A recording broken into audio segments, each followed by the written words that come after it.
Hello friends, welcome to the success केंद्र। Friends देखिए, Bihar police constable की जो भर्ती 2023 में 21,391 पदों पर आई हुई है, जिसका पेपर जो है 24 सितंबर 2023, 1 अक्टूबर 2023, 7 अक्टूबर 2023 और 15 अक्टूबर 2023 को लिया जाएगा। उसके लिए फ्रेंड्स आज हम लोग बहुत ही इंपॉर्टेंट वीडियो को कवर करने वाले हैं। यहाँ पर आप देख पा रहे हैं कि यह बिहार पुलिस कांस्टेबल परीक्षा का 14/3/2021 का यह क्वेश्चन पेपर है और ये बहुत ही शानदार क्वेश्चन पेपर है। यही पैटर्न जो है इस बार आपको एग्जाम में देखने को मिलेगा। इसी तरह के प्रश्न इस बार पूछे जाने की संभावना है, क्योंकि इस बार 10th लेवल पर आधारित बिहार पुलिस कांस्टेबल का पेपर लिया जाएगा। तो इस पेपर में आपको 10th लेवल के आधारित तो प्रश्न ही पूछा गया था। तो चलिए इसको एक बार हम लोग देख लेते हैं फ्रेंड्स, स्टार्ट करते हैं। पहले प्लीज़ एक बार सेशन को फटाफट लाइक कर दीजिए। देखिए, पहला प्रश्न पूछा गया था कि CNG मुख्य रूप से बनी है। देखिए, अगर आप इसमें 70% मार्क्स ला लेते हैं तो समझिए कि इस बार आपका सिलेक्शन निश्चित रूप से हो जाएगा। देखिए, CNG इसका फुल फॉर्म क्या होता है, तो कंप्रेस्ड नेचुरल गैस होता है। कंप्रेस्ड नेचुरल गैस होता है इसका फुल फॉर्म, ठीक है। और इसमें मुख्य रूप से जो होता है ये मीथेन से बना होता है। तो राइट आंसर इसका मीथेन हो जाएगा। CH4 मीथेन का फॉर्मूला होता है। मीथेन को मार्स गैस भी कहा जाता है, ये भी आप ध्यान रखेंगे, ठीक है। चलिए आप देखेंगे बिल्कुल 10th लेवल के प्रश्न ही आपको देखने को इसमें मिलेंगे। अच्छा, यहाँ पर देखिए, विश्व नगरी जिसको कि मेगालोपोसिस शब्द का प्रयोग पहली बार किसने किया था। मेगालोपोसिस शब्द इसका मतलब होता है, यूनानी शब्द है यह, और इसका मतलब होता है विशाल नगर, ठीक है। यानी कि विश्व नगरी शब्द का प्रयोग पहली बार किसने किया था, तो पहली बार जीन गोटमैन ने किया था। जीन गोटमैन राइट आंसर इसका हो जाएगा। नेक्स्ट क्वेश्चन हमारा कि रसोई में प्रयुक्त किए जाने वाले बर्तनों पर न चिपकने वाला परत होती है। तो ये परत जो होती है किसकी होती है, तो फ्रेंड्स टेफ्लॉन का होता है। टेफ्लॉन इसका राइट आंसर हो जाएगा। टेफ्लॉन की ये परत होती है। नॉन स्टिकी बर्तनों पर टेफ्लॉन की परत होती है। चलो उसके बाद देखिए, हाँ ये प्रश्न तो बहुत ही इंपॉर्टेंट है। देखिए, कीर्ति लता अगर पूछा जाएगा कि किसकी रचना है, तो कीर्ति लता जो है ये विद्यापति जी की रचना है। विद्यापति को मैथिल कोकिल भी कहा जाता है, मैथिल कोकिल कहा जाता है, ये भी आप जरूर ध्यान रखेंगे, मैथिल कोकिल इनको कहा जाता है। कवि विद्यापति की रचना कीर्ति लता की भाषा है। तो फ्रेंड्स यह जो भाषा है यह अवहट है। कौन सी भाषा, अवहट राइट आंसर हो जाएगा। नेक्स्ट क्वेश्चन हमारा कि निम्न में से छैल छबीला सब रंग में रंगीला बड़ा चित्त का अड़ीला कहूँ देवताओं में न्यारा है पंक्तियों की रचना करने वाले हैं। तो ये पंक्ति जो है इसकी रचना जो है ये किया है ताज बीबी ने। किसने किया है, ताज बीबी ने किया है, ठीक है। चलिए अगला प्रश्न करेंगे कि निम्न में से कौन राज्य की उत्पत्ति का सबसे प्राचीन सिद्धांत है। राज्य की उत्पत्ति का सबसे प्राचीन सिद्धांत जो है ये क्या है, चलिए बताएंगे। इसी तरह के प्रश्न जो है अभी भी बिहार पुलिस में जो क्लास 10th लेवल पर आधारित एग्जाम होता है, चाहे वो फायरमैन का हो चाहे वो मद्य निषेध सिपाही का हो, उसमें प्रश्न आपको देखने को मिलेगा, ठीक है। चलिए बताएंगे इसका राइट आंसर। तो देखिए, सबसे अगर हम बात करें कि राज्य की उत्पत्ति का सबसे प्राचीन सिद्धांत जो है, यह सिद्धांत है दैवीय सिद्धांत। कौन सा सिद्धांत है, यह दैवीय सिद्धांत है, ठीक है। और इस सिद्धांत के अनुसार जो होता है इसमें पृथ्वी पर ईश्वर का प्रतिनिधि राजा होता है।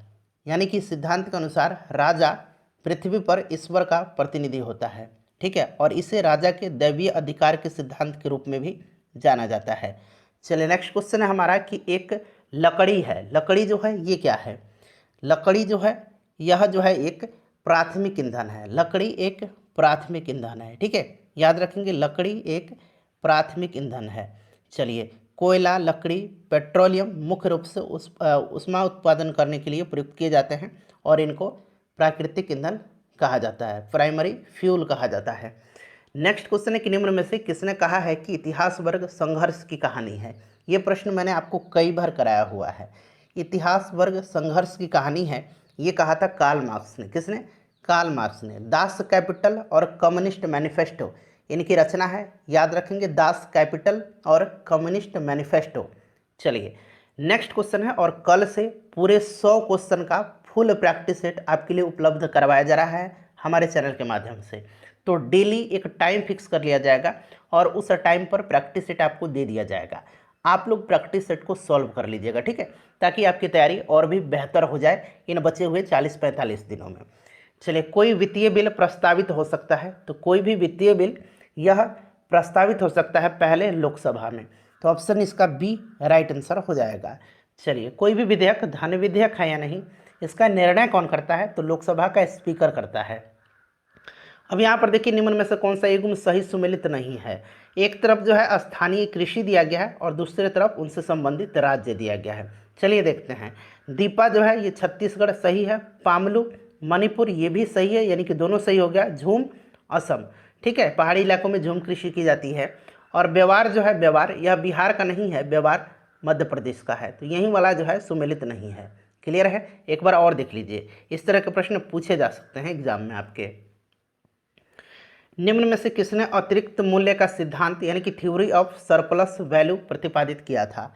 अतिरिक्त मूल्य का सिद्धांत जो है यह प्रतिपादित किया था किसने, तो कार्ल मार्क्स ने। कार्ल मार्क्स की जो दास कैपिटल है, दास कैपिटल अभी मैंने बताया था कि कार्ल मार्क्स की रचना है, उसी में अतिरिक्त मूल्य का सिद्धांत दिया गया है। कार्ल मार्क्स राइट आंसर हो जाएगा।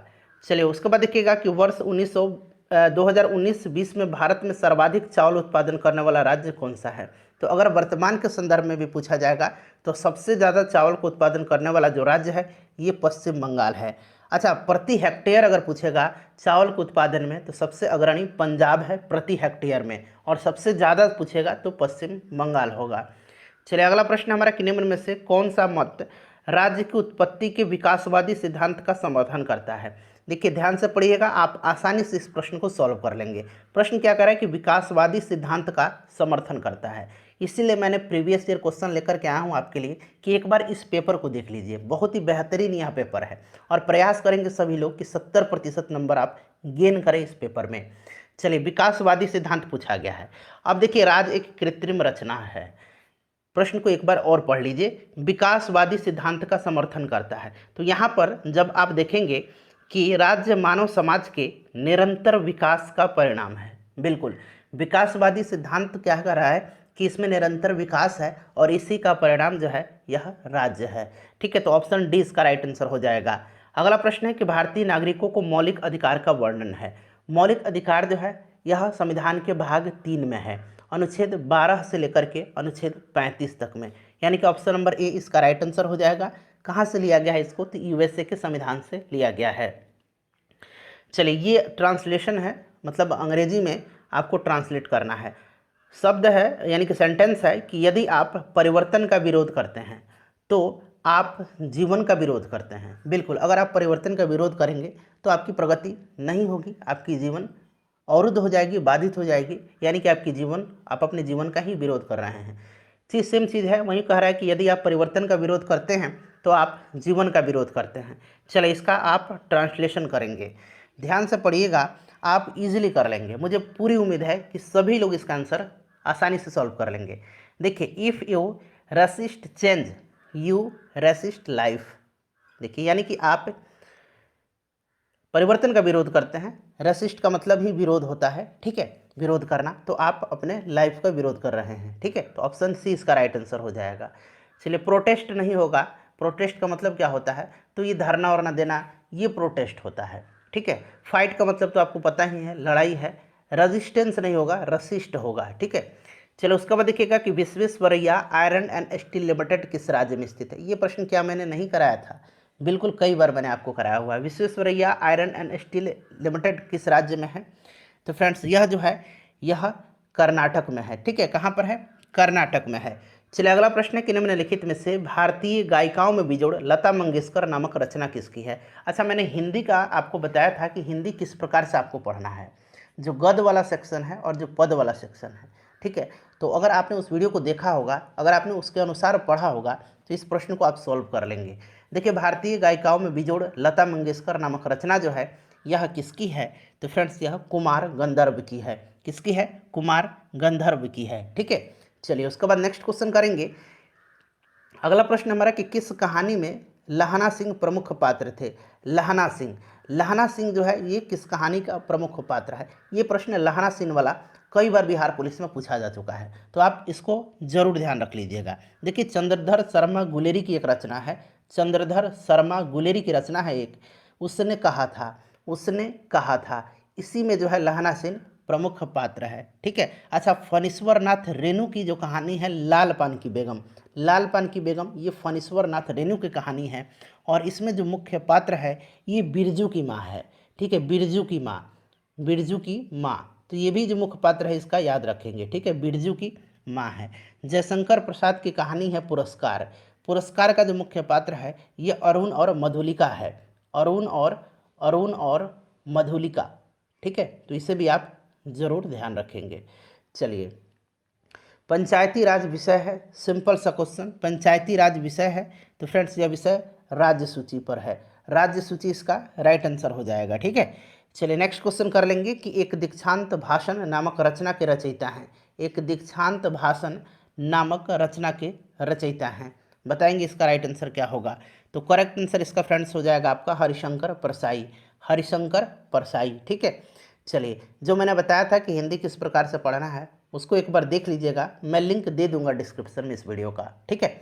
चलिए, it's raining cats and dog, ये जो है friends the sentence does not means. ठीक है। चलिए बताइएगा इसका क्या होगा आंसर। तो देखिए, रेनिंग कैट्स एंड डॉग का अर्थ होता है जोर का वर्षा होना, यानी कि रेनिंग हैविली। ठीक है, रेनिंग हैविली। तो कह रहा है कि इसका मतलब नहीं है, तो it is raining contrary to experience और belief, it is raining unusually और unbelievably, it is raining heavily, it is drizzling. देखिए, ड्रिजलिंग जो होता है ना बूंदा बूंदी होता है।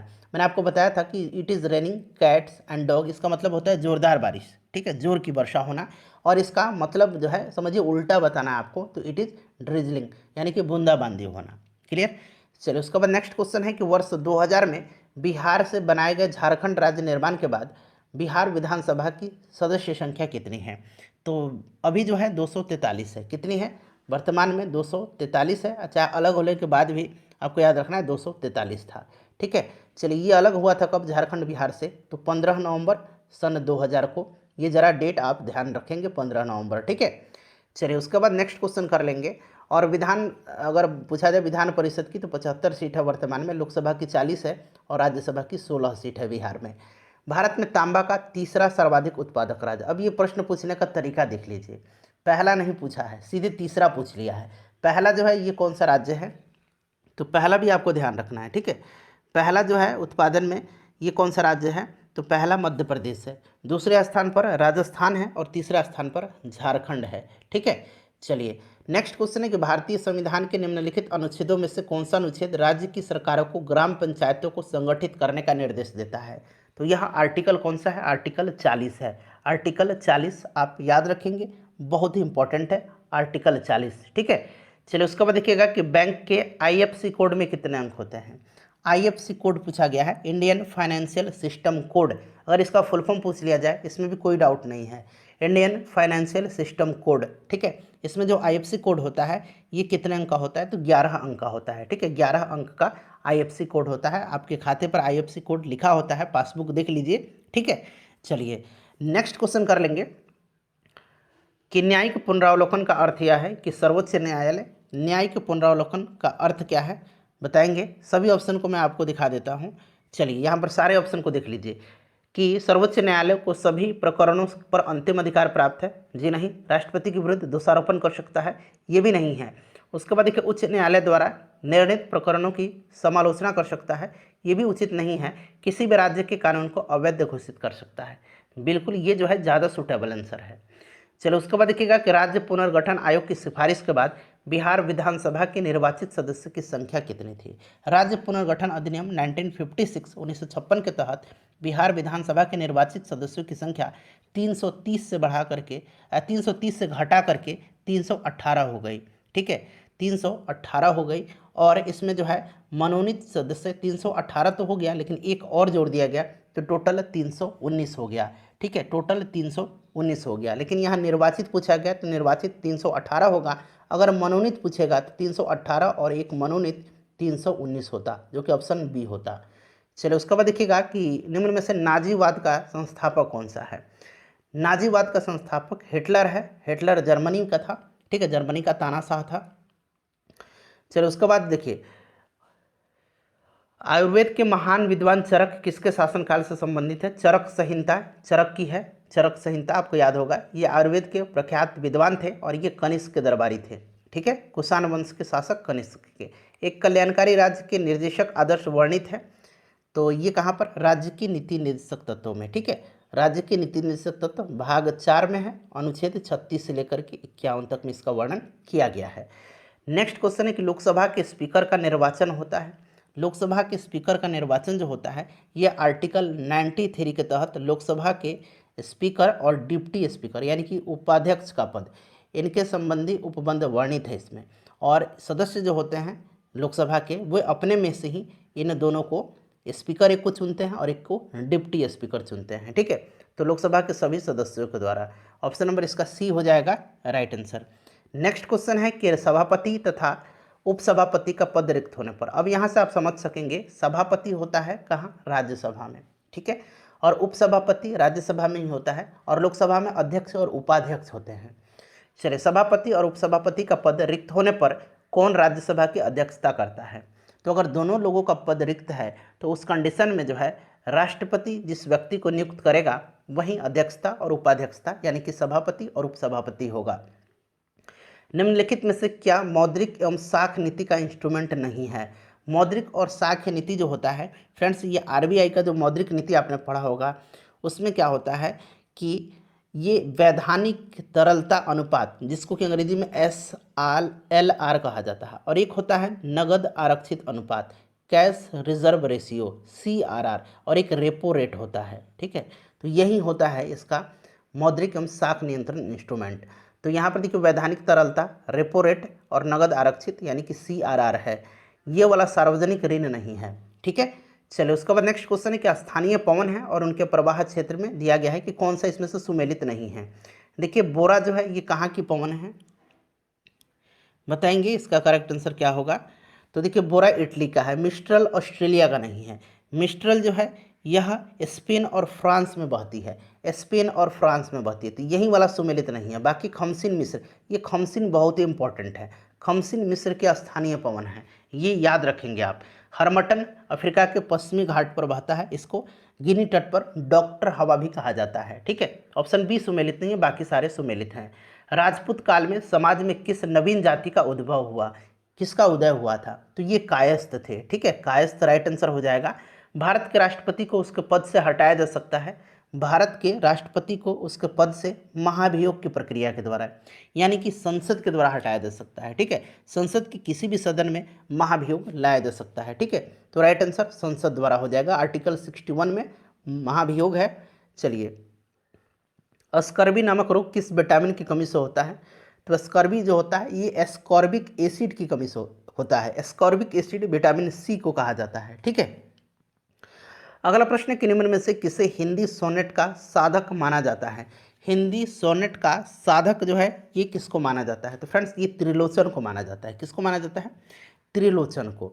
चलिए उसके बाद देखिएगा कि भारत में किसी भी सदन का सदस्य हुए बिना कोई व्यक्ति कब तक मंत्री पद पर आसीन रह सकता है? तो केवल 6 महीने तक।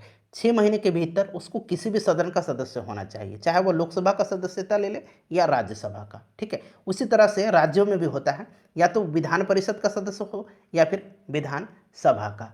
तो 6 महीना इसका राइट आंसर हो जाएगा। देखिए गुटनिरपेक्षता की जो विदेश नीति है इसके जन्मदाता कौन थे? तो ये भारत के हैं पंडित जवाहरलाल नेहरू। ठीक है, पंडित जवाहरलाल नेहरू राइट आंसर हो जाएगा। कौन सा रोग थायराइड ग्रंथि से संबंधित नहीं है? अब यहाँ पर ध्यान से देखिएगा, थायराइड ग्रंथि से संबंधित रोग नहीं पूछा गया है।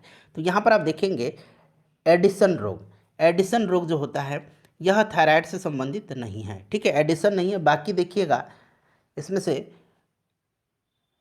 अवटू माना होता है जिसको कि क्रेटिनिज्म कहा जाता है, हाशीमिटो रोग और प्लूमर रोग, ये अवटू माना होता है, हाशीमिटो और प्लूमर रोग अंग्रेजी में भी यहाँ पर दिया गया है, ये थायराइड ग्रंथि से संबंधित है। एडिसन जो है यह थायराइड से नहीं संबंधित है, ये अधिवृक्क ग्रंथि से संबंधित है। किससे है? यह अधिवृक्क ग्रंथि से संबंधित है। क्लियर? चलिए नेक्स्ट क्वेश्चन कर लेंगे। अगला प्रश्न है हमारा, हाँ चलिए नेक्स्ट क्वेश्चन है कि भारत का प्रजातंत्र इस तथ्य पर आधारित है कि, बताएंगे इसका करेक्ट आंसर क्या होगा? सभी ऑप्शन को एक बार पढ़ लीजिए कि जनता को सरकारों को चुनने तथा बदलने का अधिकार है। ठीक है, लोकतंत्र है। नेक्स्ट क्वेश्चन है हमारा कि लीग ऑफ नेशन कब अस्तित्व में आया। बहुत ही इंपॉर्टेंट क्वेश्चन है। लीग ऑफ नेशन जो है अस्तित्व में आया था 10 जनवरी 1920 को। ये डेट आपको निश्चित रूप से याद रखना है। 10 जनवरी 1920 को प्रथम विश्व युद्ध के समाप्ति के बाद इसका गठन किया गया, ताकि इस तरह का युद्ध भविष्य में न हो। ठीक है, चलिए उसके बाद नेक्स्ट क्वेश्चन करेंगे। अगला प्रश्न है फिल इन द ब्लैंक्स दिया गया है और एप्रोप्रिएट शब्द यहाँ चुनना है आपको। ये आप पढ़ेंगे।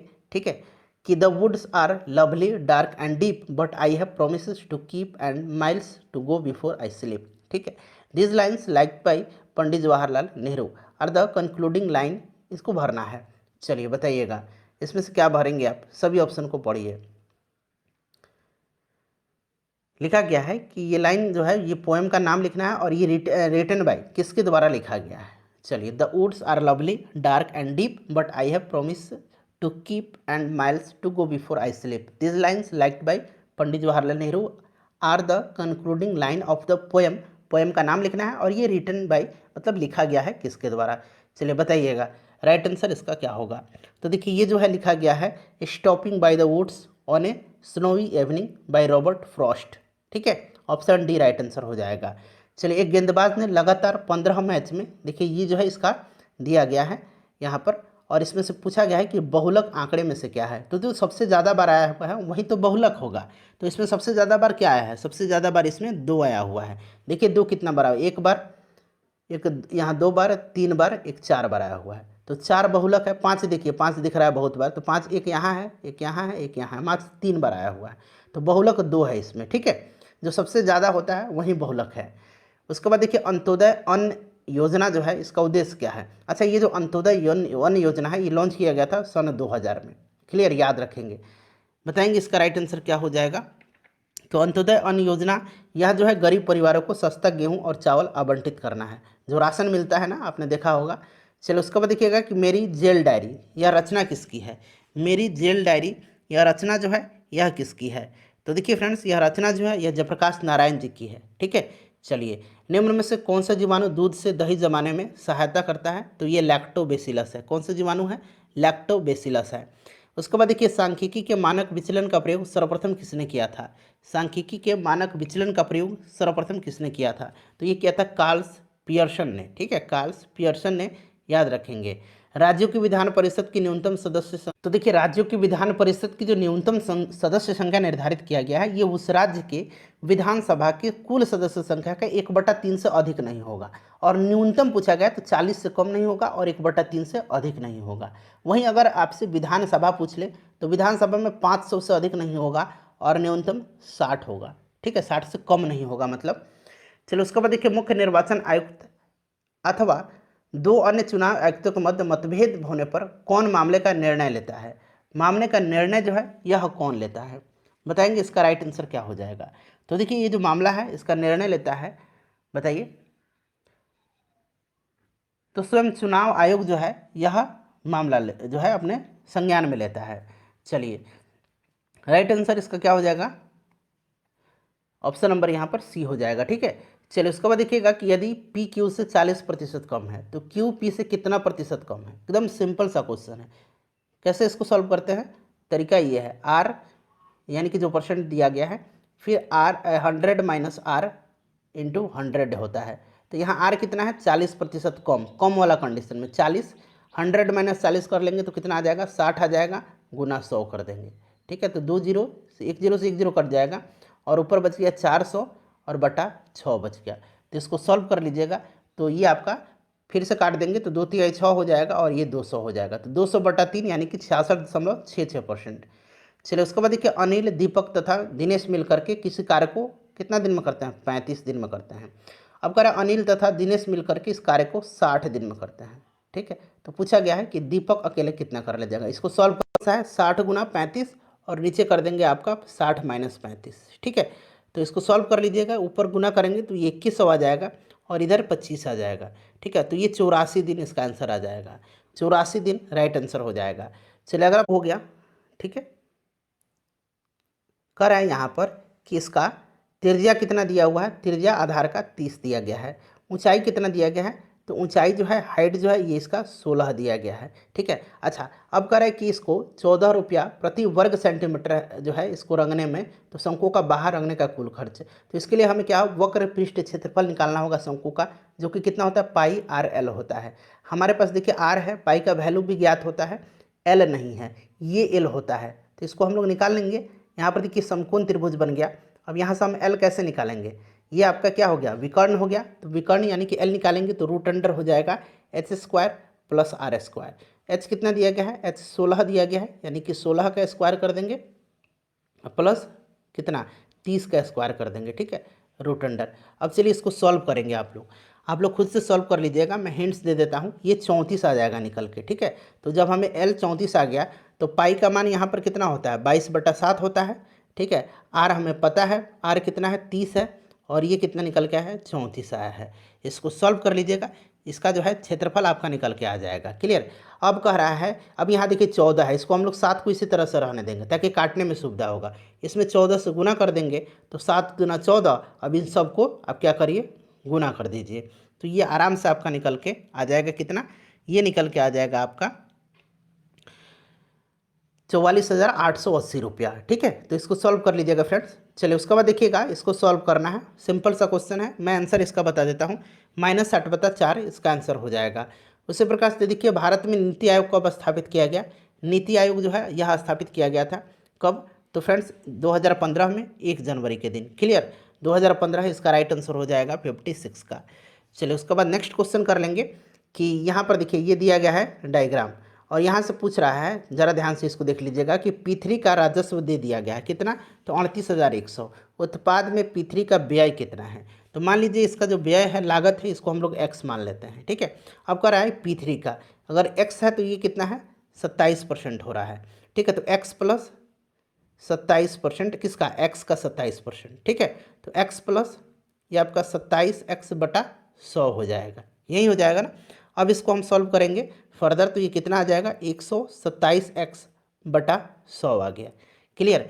अब क्या है, तो 127x/100 जो है ये कितना दे रखा है, इसका P3 का राजस्व 38,100 रुपया।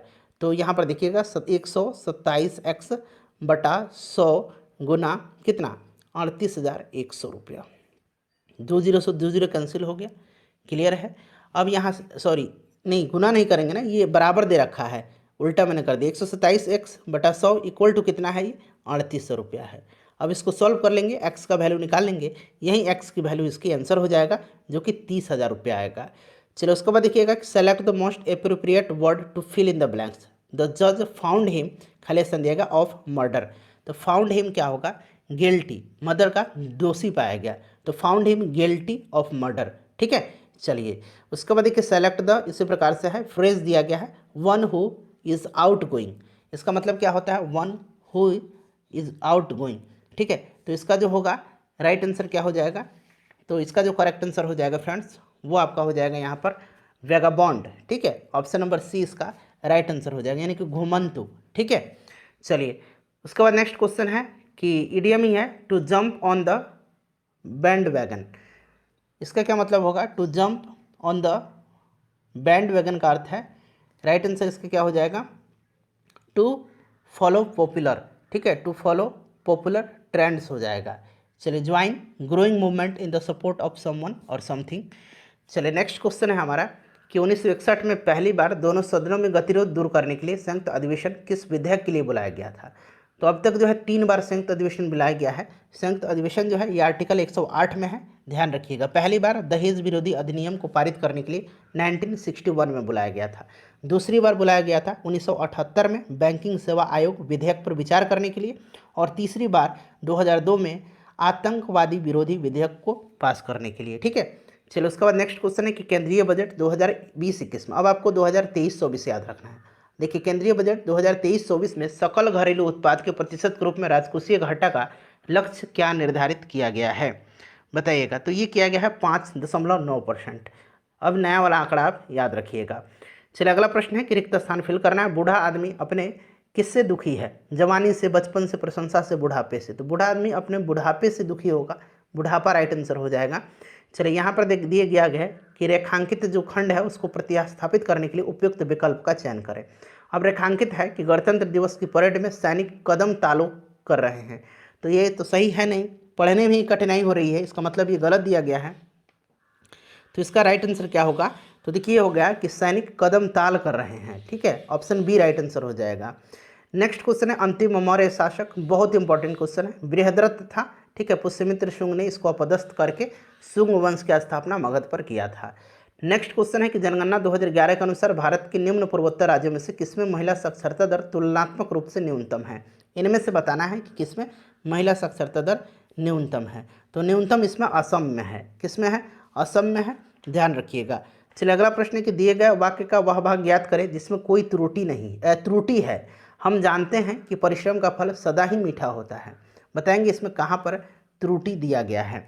चलिए बताइए, परिश्रम का फल मीठा होती है दिया गया, परिश्रम का फल मीठा होता है, ठीक है, होता है, तो ये मीठा होता है यहाँ पर होगा, मीठा होती है नहीं होगा, तो ये वाला पार्ट जो है एरर है इसमें।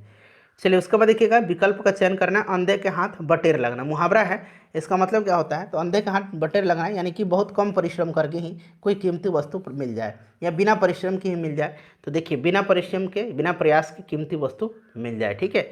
चलिए ये वाला होगा। उसके बाद देखिए पर्यायवाची शब्द का चयन करना है, कुबेर, कुबेर का मतलब क्या होता है, कुबेर का मतलब क्या होता है बताएंगे। कुबेर का मतलब जो है ये आपका क्या होगा, इसमें से यक्षराज हो जाएगा, ठीक है, यक्षराज हो जाएगा। दिए गए वाक्यांश में एक शब्द चुनिए, जो मोक्ष चाहता हो उसको, जो मोक्ष चाहता हो उसको मुमुक्षु कहा जाता है, मुमुक्षु कहा जाएगा, option number A right answer हो जाएगा। मोक्ष की इच्छा रखने वाला मुमुक्षु, देखिए मुमुक्षु इच्छा, मोक्ष की इच्छा रखने वाला। विनोद कुमार शुक्ल को 1999 का साहित्य अकादमी पुरस्कार उनके किस उपन्यास के लिए दिया गया, तो इनका उपन्यास जो है ये किसके लिए दिया गया था, ये आपसे पूछा गया है। तो फ्रेंड्स ये दिया गया था आपके दीवार में एक खिड़की रहती थी, इसी के लिए दीवार में एक खिड़की रहती थी, ठीक है। चलिए नेक्स्ट क्वेश्चन कर लेंगे 72 नंबर, कि निम्न में से कौन सा प्रस्ताव सिर्फ लोकसभा में ही अनुमोदित होता है, सिर्फ लोकसभा में ही अनुमोदित होता है, बताएंगे इसका करेक्ट आंसर क्या होगा। जरा सभी ऑप्शन को ध्यान से पढ़ लीजिए फिर करेक्ट आंसर बताइएगा, यहाँ से चुन करके बताना है। तो देखिए यहाँ पर जो है निंदा प्रस्ताव, उसके बाद स्थगन प्रस्ताव और अविश्वास प्रस्ताव, ये लोकसभा में होता है। तो 1, 2 और 4 इसका राइट आंसर हो जाएगा, ठीक है। चलिए नेक्स्ट क्वेश्चन है हमारा कि भुगतान संतुलन के प्रतिकूल होने की दशा में निम्नलिखित में से कौन सा कदम स्थिति सुधारने में सहायक होता है, कौन सा कदम स्थिति सुधारने में सहायक होता है, बताइए इसका राइट आंसर क्या हो जाएगा, इसका करेक्ट आंसर क्या हो जाएगा, तो इसका करेक्ट आंसर हो जाएगा अवमूल्यन, ठीक है, अवमूल्यन इसका राइट आंसर हो जाएगा, डिवैल्यूएशन।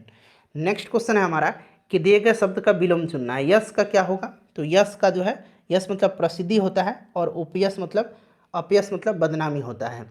चलिए उसके बाद देखिए जनगणना 2011 के अनुसार राष्ट्रीय औसत से अधिक जनसंख्या घनत्व वाले राज्यों एवं केंद्र शासित प्रदेशों की संख्या कितनी है, तो फ्रेंड्स यह संख्या जो है कितनी है, तो यह संख्या जो है यह आपका टोटल जो है 16 है, ठीक है। चलिए उसके बाद देखिएगा कि निम्न प्रदेशों में से किसमें 2018 में प्रति व्यक्ति जनसंख्या घनत्व द्वितीय सर्वाधिक था, द्वितीय सर्वाधिक जो रहा था ये कहाँ पर रहा था, तो द्वितीय सर्वाधिक अफ्रीका में रहा था, सबसे ज़्यादा एशिया में है, ठीक है, सबसे ज़्यादा एशिया में है और द्वितीय सर्वाधिक जो है ये आपका अफ्रीका में है। नेक्स्ट है कि उलगुलान विद्रोह किससे जुड़ा हुआ था, तो मुंडा विद्रोह, आपको पता है बिरसा मुंडा राइट आंसर हो जाएगा। उसके बाद देखिए 1930 और 31 में बराही कांग्रेस ने सफलतापूर्वक अंग्रेजी हुकूमत को किस जिला में नाकाम कर दिया था, बराही हुकूमत ने किस जिला में जो है अंग्रेजी हुकूमत को नाकाम कर दिया था, तो फ्रेंड्स ये कर दिया था गया में, ठीक है। चलिए उसके बाद देखिए भारत में ग्रामीण संख्या की आबादी की कितना प्रतिशत जनसंख्या प्राइमरी शिक्षा की सुविधा पाती है, प्राइमरी शिक्षा की सुविधा जो है ये कितना प्रतिशत पाती है, तो प्राइमरी शिक्षा की सुविधा जो है फ्रेंड्स ये लगभग 94% लोग पा लेते हैं। चलो उसके बाद देखिएगा कि भारत में पहला कौन सा विश्वविद्यालय होगा जो निजी व्यवस्था के देखरेख में होगा, बताइएगा कौन सा विश्वविद्यालय होगा जो निजी व्यवस्था के देखरेख में होगा, राइट आंसर इसका क्या हो जाएगा बताइएगा, राइट आंसर इसका क्या हो जाएगा, तो देखिए ये जो विश्वविद्यालय होगा ये आपका होगा राजीव गांधी कंप्यूटर विज्ञान राष्ट्रीय विश्वविद्यालय। नेक्स्ट क्वेश्चन, आकाश नीला लगता है, ये प्रश्न बहुत बार रिपीट होता है, आकाश नीला लगता है प्रकीर्णन के कारण, ठीक है। तो देखिए लघु तरंग दीर्घ तरंगों की अपेक्षा वायुमंडल में अधिक प्रकीर्ण होती है, ऑप्शन नंबर इसका बी जो होगा राइट आंसर हो जाएगा। 1 माइक्रोन बराबर होता है, तो ये होता है 10⁻³ मिलीमीटर होता है। तो इसमें से देखिए ऑप्शन नंबर सी हो जाएगा। ये सारे बीपीएससी में प्रश्न पूछे गए हैं। तो बीपीएससी वाला ये भी देखिए बीपीएससी में प्रश्न पूछा जा चुका है। तो एक बार बीपीएससी वाला साइंस मैंने कवर करा दिया है घटनाचक्र, उसको भी आप देख लीजिएगा। अति चालक का लक्षण शून्य पारगम्यता है। क्या है? शून्य पारगम्यता है। चलिए नेक्स्ट क्वेश्चन कर लेंगे कि वर्षा की बूंद गोलाकार आकृति का कारण क्या है? तो ये पृष्ठ तनाव है, सरफेस टेंशन है। किस खनिज से रेडियम प्राप्त किया जाता है? तो रेडियम पिच ब्लेंड से प्राप्त किया जाता है। नींबू खट्टा होता है, तो नींबू जो है सिट्रिक एसिड के कारण खट्टा होता है, सिट्रिक अम्ल के कारण। विरंजक से के लिए कौन सा असत्य है? तो यह जल में अधिक विलय है, यही गलत है। जल में ये अल्प विलय होता है। कैसा है? जल में अधिक नहीं, अल्प विलय होता है। ये वाला कथन सही हो जाएगा क्योंकि यह गलत है, बाकी सारे सही हैं। चलिए पारद धातु मिश्रण है, तो पारदयुक्त मिश्र धातु के, ऑप्शन नंबर सी इसका राइट आंसर हो जाएगा। कोयले का सामान्य प्रकार जो है ये कौन सा है इसमें से? तो कोयले का सामान्य प्रकार जो है ये आपका इसमें से कौन सा है? बिटुमिनस है। एंथ्रासाइट सबसे उच्च कोटि का होता है। चलिए भारत की राष्ट्रीय स्तनी कौन सी है? तो राष्ट्रीय स्तनी जो है ये आपका बाघ हो जाएगा। Option number D correct answer हो जाएगा। क्लियर? चलिए नेक्स्ट क्वेश्चन कर लेंगे कि जल से बाहर निकाल लिए जाने पर मछलियाँ मर जाती हैं, क्योंकि मछलियाँ क्यों मर जाएंगी? तो राइट आंसर इसका हो जाएगा ये सांस नहीं ले पाती हैं। ठीक है। चलो उसके बाद देखिएगा कि मनुष्य के शरीर में पैर की हड्डी कैसी है? तो ये खोखली होती है, खोखली होती है पैर की हड्डी। चलिए उसके बाद देखिए आधुनिक मनुष्य के हाल का पूर्वज कौन सा है इसमें से? तो क्रो मैग्नन मानुस है। हरगोविंद खुराना को किस आविष्कार के लिए सम्मानित किया गया था? तो हरगोविंद खुराना को जो है सम्मानित किया गया था किसके लिए? तो फ्रेंड्स यह जीन संश्लेषण के लिए। ठीक है। चलिए उसके बाद देखिए नकदी फसल से सम्मिलित नहीं है इनमें से कौन? नकदी फसल जो है गेहूं नहीं होगा, बाकी कपास गन्ना जूट नकदी फसल हैं। भारत का पहला उर्वरक संयंत्र कहाँ लगाया गया था? तो ये सिंदरी में लगाया गया था। ठीक है। चलिए उसके बाद नेक्स्ट क्वेश्चन है हमारा, क्वेश्चन नंबर 97 है कि औद्योगिक कस्बों में कौन छोटा नागपुर के पठार पर स्थित है? तो इसमें से आपका रांची हो जाएगा। दामोदर नदी निकलती है, तो ये छोटा नागपुर के पठार से दामोदर नदी निकलती है। ठीक है। चलो पूर्व समुद्रों की स्वामिनी किसको कहा जाता है? तो ये श्रीलंका को कहा जाता है। भारतीय संविधान को अपनाया गया था किसके द्वारा?